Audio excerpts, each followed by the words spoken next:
Part of the reason we journalists do what we do is to share incredible stories with all of you. Elections, natural disasters, and national tragedies, too. Some of those stories unfolding right here during the early morning hours, and Rob here has been there for some of the big ones.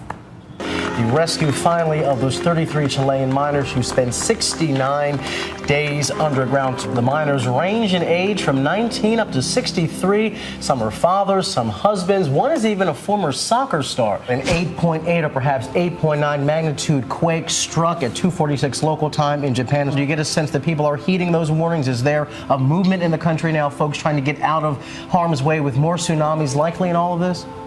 This is the largest quake I have seen in the time that I have lived here. In custody, George Zimmerman, the gunman accused in the death of Trayvon Martin, is in jail. Important point that story made was it really does become an issue of credibility, because people will then say if he lied about the money, then why would he not lie about the details of what happened that night? Good morning, everybody. This is Rob Nelson and Paula Faris here with ABC headquarters here in New York. We want to bring you some details on a breaking story out of Aurora, Colorado this morning. A very scary situation. A suburban Denver movie theater. Apparently there has been a mass shooting. Coastal communities completely flooded. Millions without power. Roads, bridges, trains, and buses all shut down. Sandy has now been downgraded to a tropical storm, but it hit with full hurricane force winds, showing us the true power of Mother Nature. 4 more years, President Barack Obama is reelected. The headline tonight is about the president and how well he did and how it defied all expectations and pundits. No one expected the electoral gap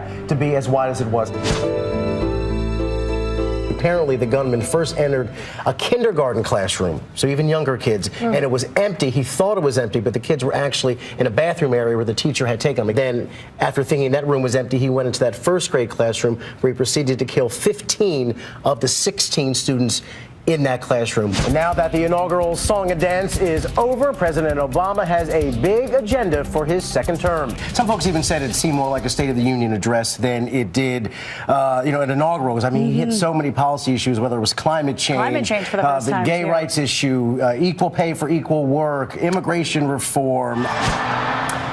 The world welcomes a new pope, a man by all accounts humble and holy, whose very name marks a new beginning. So there's going to be a real devotion to the poor. You wonder how that devotion, though, will play out and how he carries out his job and what he makes a priority as pope.